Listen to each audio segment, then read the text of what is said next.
The New York Giants set their initial 53-man roster. What do I think about it? Also, Kevin Oestricher of the LockedOn Ravens podcast joins me to give us a little bit of insight on offensive lineman Ben Bredeson, whom the Giants traded for on Tuesday. All that and more coming up on this edition of the LockedOn Giants podcast.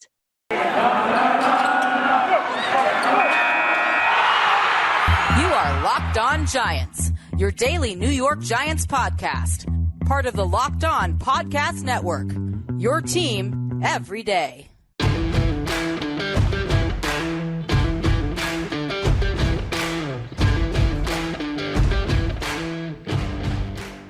Hello, New York Giant fans, and welcome to another edition of Locked On Giants, part of the Locked On Podcast family, your team every day.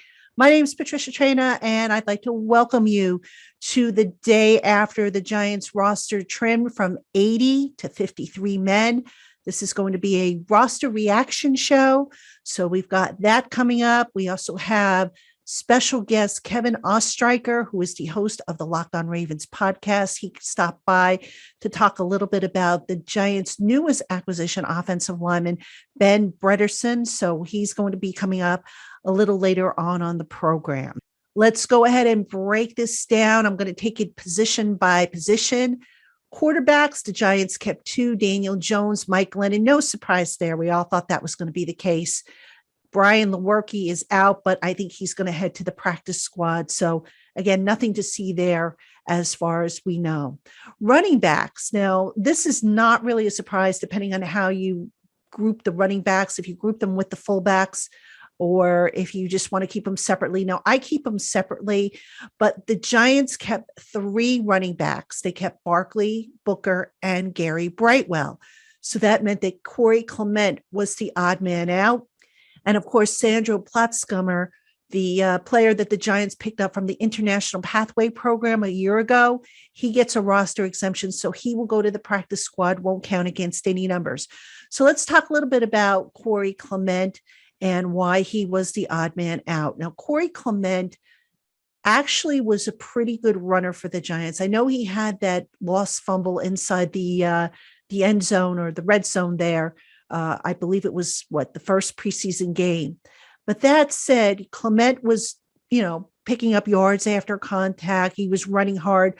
Where Clement went wrong, and I guess in retrospect, the handwriting was kind of on the wall in preseason game number 3, is Clement didn't show up on special teams. He was literally invisible despite playing on all the special teams. So that's where rookie Gary Brightwell, who, by the way, got first team reps with the Giants offense the other day in the preseason finale, that's where Gary Brightwell edged Corey Clement out.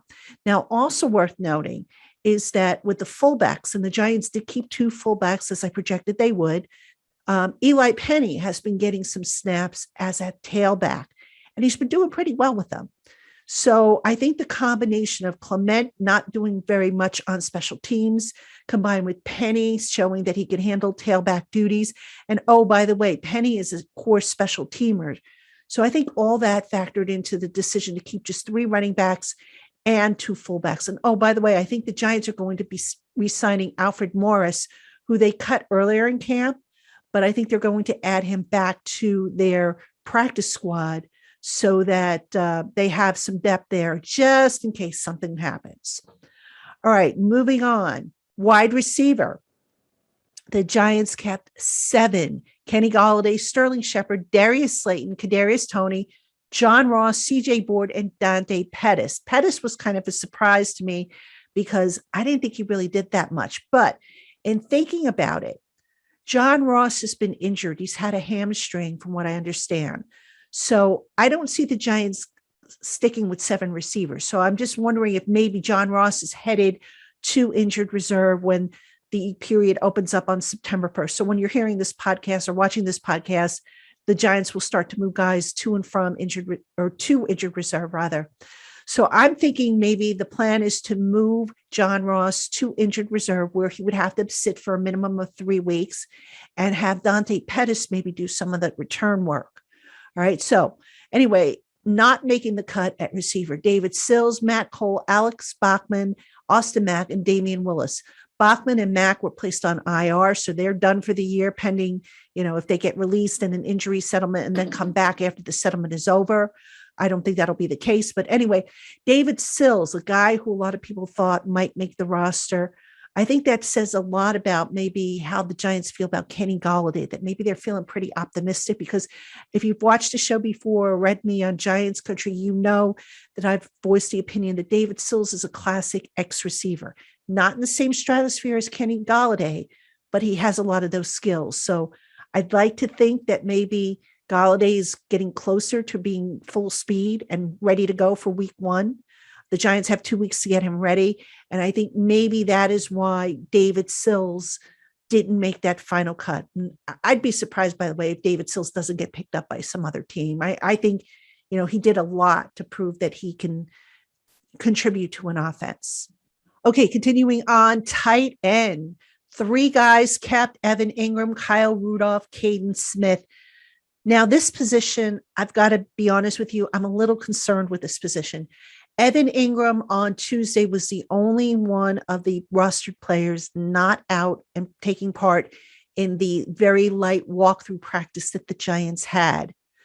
Now, head coach Joe Judge, when he spoke to the media, still sounded a little unsure as to what the status is with Ingram. He said that in a couple of days, they should have a better idea. Now, maybe they know and they just don't want to say, or maybe they don't know. But needless to say, I'm a little concerned with Ingram and his status. I am concerned about Kyle Rudolph, the fact that he just came off the PUP list on Wednesday, a week ago Wednesday, and hasn't had that ramp up that a lot of players have had. So the Giants, again, they have 2 weeks to get everybody ready. But I got to be honest with you, I'd be stunned if the Giants don't add another tight end to that group, because right now the only healthy tight end they have is Caden Smith. And I just don't think that's going to be enough, folks. We'll see.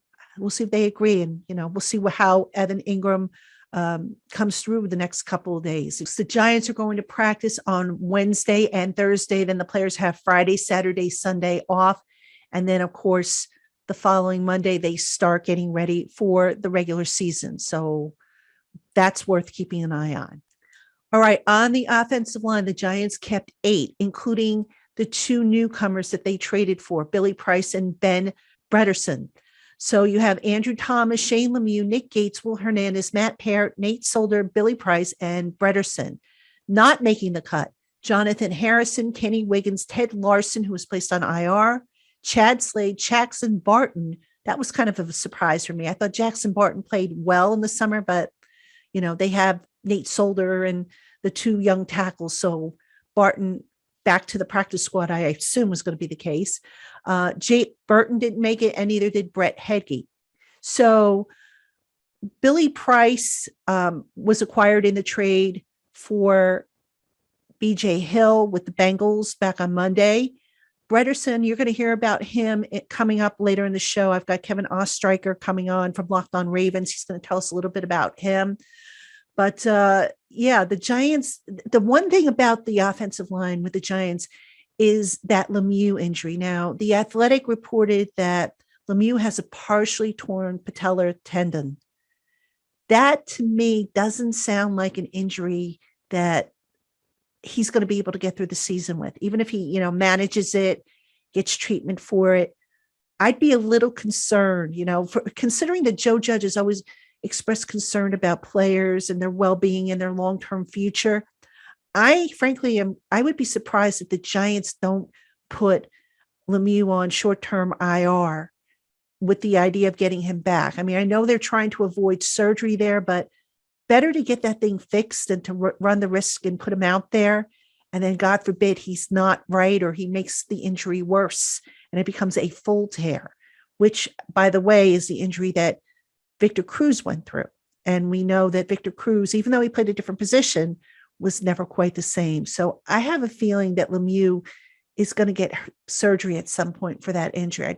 I'd be stunned, especially, since they've added Pace, who can play guard or center, although I think Pace is better off as a center.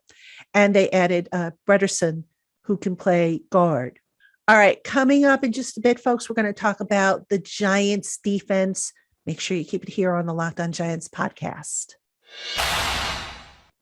Hey, Giant fans, we have much more coming up on today's show. But first, let me tell you about Bet Online. Get all the latest news, odds, info, and sign-up bonuses for all your sporting needs by heading over to Bet Online on your laptop or mobile device. When you open an account and use our special promo code LOCKEDON, you will receive a 50% welcome bonus on your first deposit. Again, that's code LOCKEDON for your 50% welcome bonus. Terms and conditions apply. Bet Online, your online sportsbook experts.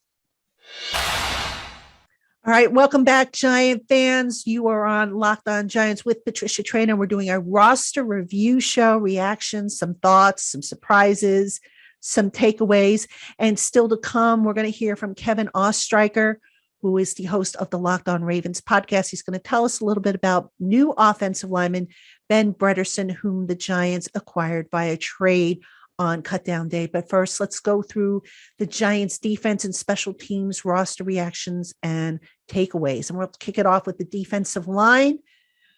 And the Giants kept 5 at this position. No surprises here. Leonard Williams, Dexter Lawrence, Austin Johnson, Raymond Johnson III made the roster. That was a guy who I had on my initial 53. Not surprised. He had a heck of a summer. Not making the roster, David Moa, Willie Henry, and Elijah Qualls. Moa might come as a surprise to some people, but as we've been discussing on the last couple of shows with Nick Filano and then with David Turner yesterday, Moa was kind of an undersized guy, so I didn't see him really making the team, certainly not ahead of Raymond Johnson. So the Giants going with 5 on the defensive line. Now at outside linebacker, here's where there was probably a tiny little surprise for me at any rate. The Giants kept 5, which is what I thought they would do. And the 5 are Lorenzo Carter, Aziz Ojulari, O'Shane Zimenez, Ellerson Smith, and Trent Harris. Not making the cut, Ifetti Odenabo, Nico Lalos, and Ryan Anderson. Ryan Anderson, of course, is going to be suspended for the first 6 games. First, let me talk about Ifetti Odenabo. The Giants gave him a contract with $1 million guaranteed, and they were looking to convert him from a 3-point stance defensive lineman to a stand-up outside linebacker. It's a role that Odenabo never played.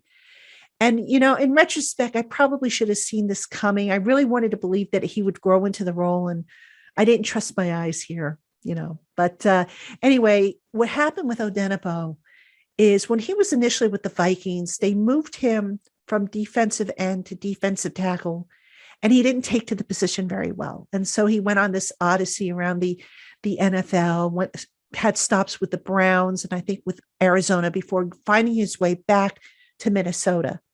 And that's when Minnesota said, okay, you know what? We're going to put you back at defensive end and see what you got. And he was productive. All right. So now he comes over to the Giants. The Giants want to try him as an outside linebacker, and kind of the same story. He didn't really, take to the position. It wasn't that he wasn't working at it. It wasn't a fit. I mean, some guys, it's just, you ask them to change positions or learn new positions, and it's just not a fit. And Odenabo, it didn't work out. And so the Giants are going to have to eat $1 million in cap money on that contract. Now, Ellerson Smith made the roster, but I firmly believe he's headed to IR, which makes me wonder if the Giants are going to add another guy to that list, or are they going to maybe just go with 4 guys? Because Cam Brown, who was listed in the inside linebackers position group, he can play inside and outside. So I'm just wondering if maybe they leave that 5th spot open once Ellerson Smith goes to injured reserve. Speaking of inside linebacker, we have Blake Martinez, Tate Crowder, Carter Coughlin, who can also, by the way, play some outside linebacker, Reggie Ragland, and Cam Brown. The man out was Devonta Downs. No surprise there. All right, cornerback. Here's where there's probably the biggest surprise, I think. The Giants kept 7 cornerbacks: James Bradbury, Adoree Jackson, Darnay Holmes, Keon Crossan, the special teamer, Rodarius Williams, Sam Beale, and Josh Jackson. All right. Now, Josh Jackson, I don't think he has practiced or played since the Giants acquired him in a trade with Green Bay for Isaac Yiadom. I think he might be headed to injured reserve. But Sam Beale made the roster. And that was a surprise to me. I'm not going to lie. I thought Sam Beale, the Giants moved on from him, just backing up a little bit. When Sam Beale was initially drafted in 2018, the third round of the supplemental draft, the hope was that he would become a starter because listen, the guy is talented, but between the injuries and then opting out, he's missed so much time. So in the interim, the Giants added James Bradbury. They've added Adoree Jackson to be their outside guys. So now, you wonder, did the injury to Jackson, who's dealing with a sprained ankle, is that why they kept Sam Beale? Going back to the number of cornerbacks on the Giants roster, I don't think they keep 7. I think, as I said, Josh Jackson goes to IR. Do they keep 6? I think they do because Keon Crossan is more of a special teamer. So I think they're going to roll with the 6 instead of the 7. I initially had them down for 5 because some of the safeties can play corner as well. But I guess the Giants are going to go with the extra guy, especially I guess it makes sense with Adoree Jackson dealing with that ankle injury. All right, speaking of safety, nothing major here. Logan Ryan, Jabril Peppers, Xavier McKinney, and Julian Love. No surprises there. Special teams. Here's where there was a little bit of a surprise. Casey Kreider was cut. However, he's going to be re-signed. It was a procedural thing and a way for the Giants to get an extra guy on the roster. Again, by the time you hear this podcast, this roster that I just read you is going to change. There's going to be guys moved to IR. There's going to be new faces. We'll get you all up to date on all that stuff. But Casey Kreider amongst the roster cuts. Nobody had him on their roster cut list. I know I didn't, but hey, nobody hits it, 100% of their roster cuts anyway. So, all right, Giant fans, we're going to take a quick break. When we come back, Kevin Oestricher of LockedOn Ravens is going to join us. He's going to tell us a little bit about new offensive lineman Ben Bredeson, whom the Giants acquired via trade from the Ravens. Stick around. We'll be right back. Hey, Giant fans, we have much more coming up. But first, let me ask you a question. Does this sound familiar? You've got one device that lets you catch the game live, another that lets you stream your favorite shows. You're watching sports highlights on your phone, and you've got your neighbor's best friend's login for the good stuff. Well, I want to tell you about a simple way to get all the entertainment you love without the hassle, and a great way to finally get your TV together. It's called DirecTV Stream, and it brings your live TV and on-demand favorites together like never before, so you can watch all your favorite sports, movies, and shows all in one place. That means no more juggling remotes, no need to buy another device ever again. And the best part, there's no annual contract. So get rid of all the clutter and the confusion and get your TV together with DirecTV's DirecTV Stream. You can learn more at directv.com. That's directv.com. Compatible device required. Content varies according to package.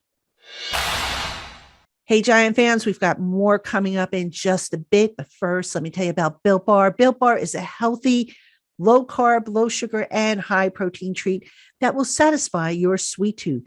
Choose from 9 amazing flavors, plus the occasional limited time offering available in nut and nut-free varieties.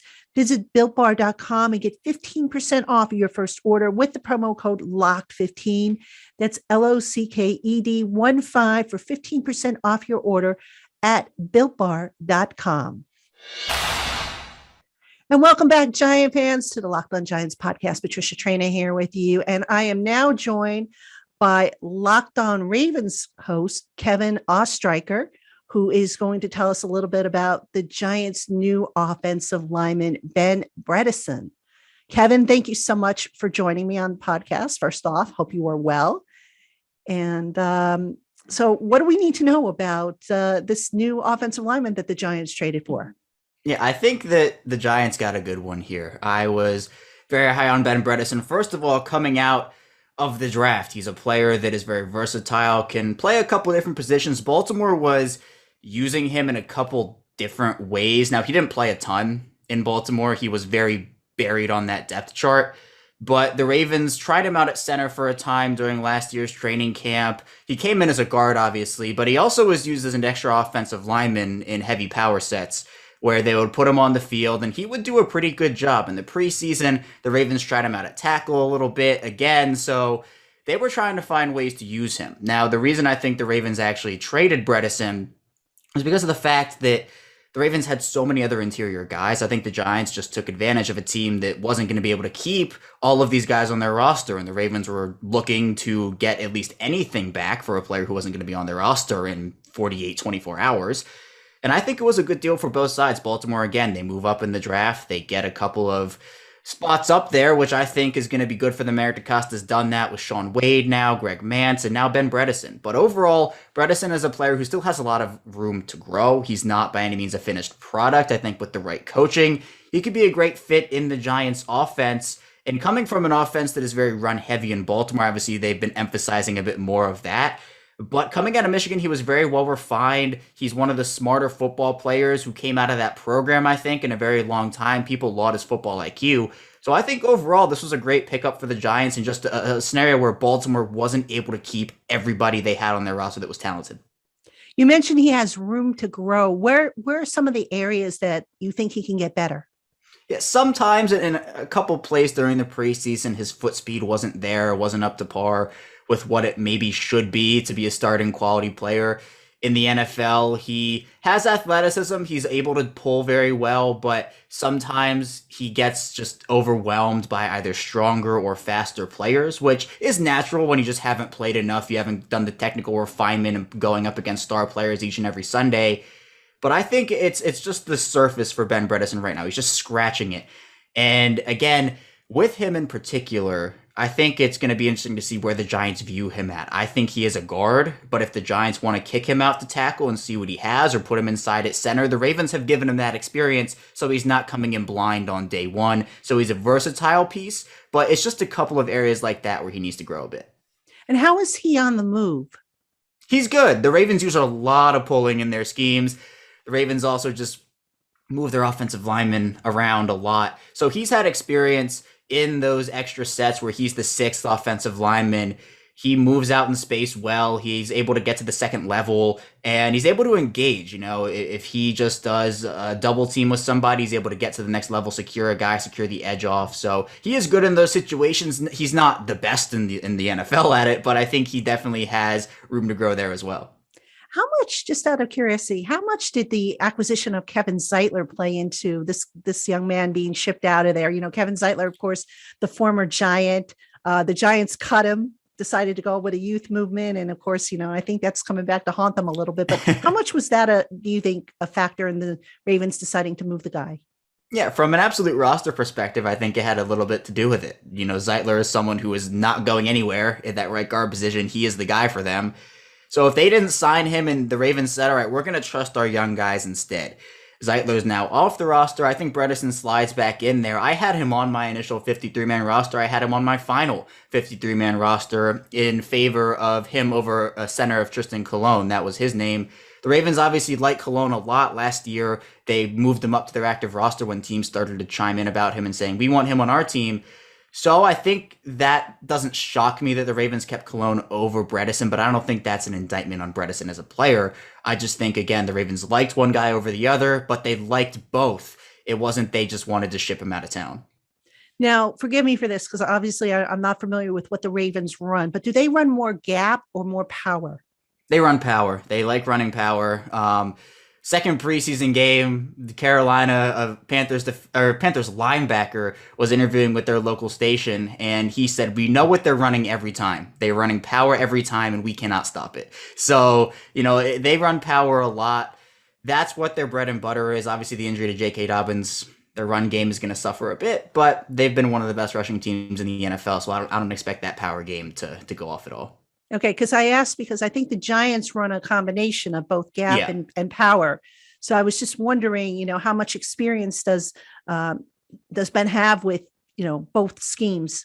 Yeah, there's both. They don't not run gap at all, but they are more of a power team for sure.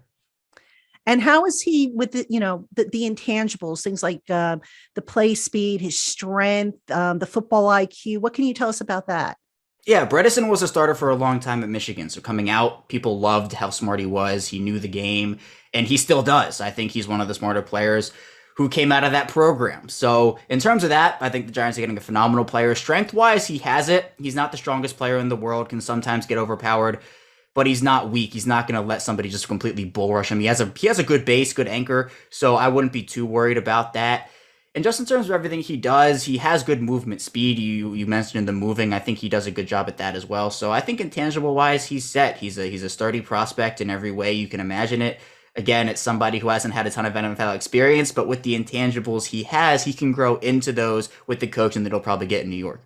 And then, of course, good at pass protection, I assume. Yes, he is good at pass protection. The Ravens, they're a run football team, but in pass protection, he was able to hold up and didn't have that experience with the Ravens. Didn't really play on the football field a ton, but in practice, I think he showed it, but he just didn't do enough in order to get on the roster as opposed to the other guys that the team liked. Well, that's reassuring because the Giants face some really power rusher types on their schedule. So, and pass protection, they need that offensive line, whoever's on that offensive line to really kind of step up.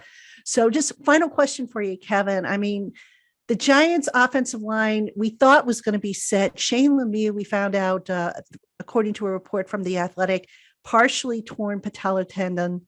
So it sounds like even though they're going to try and manage it, I don't know how much they're going to be able to get out of him. If Bredesen has to step in there for week one, do you think he can quickly get up to speed on the offense and be ready to roll by September 12th? I think it'll be an adjustment. I'm not saying he can't do it, but in the Ravens situation, I'll take something they're going through. The Ravens have had plenty of injuries on their offensive line. They haven't really had guys gelling with each other. And anytime a new guy's coming into a new offense, there is going to be an adjustment period. So I think if he's in there week one, it'd be a good experience for him to go out there and be in the offense in a live game situation. I don't know how well he would perform, but I think that is a good starting point for him. When you would get to week 2, week 4, week 6, those are the types of games like a week 1 where he learns those mistakes. He goes through a couple. I'm sure it wouldn't be perfect, but it wouldn't be this, all right, he's doesn't know what he's doing. He doesn't know how to play the game of football. I don't think it'd be that kind of performance. So there might be an adjustment period. It might not be the cleanest thing anybody's ever seen, but I think he could do it. It's just a matter of how much they're expecting out of him in week 1.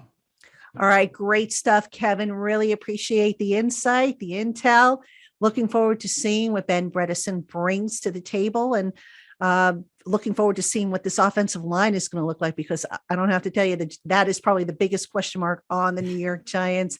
He is Kevin Oestricher, and he is the host of the LockedOn Ravens podcast. Check him out, and also check him out on Twitter. You see his Twitter handle there below. And Giant fans, we will be right back after this with more here on the LockedOn Giants podcast. Hey, Giant fans, before we say goodbye, I want to tell you about a couple of special podcasts. Make sure you check out the Locked On Bets podcast. Betting on the NFL doesn't have to be a guessing game if you listen to the new Locked On Bets podcast, hosted by your boy Q and handicapping expert Lee Sterling. Get daily picks, blowout specials, wrong team favored picks, and Lee Sterling's lock of the day. Follow the Locked On Bets podcast, brought to you by betonline.ag, wherever you get your podcasts.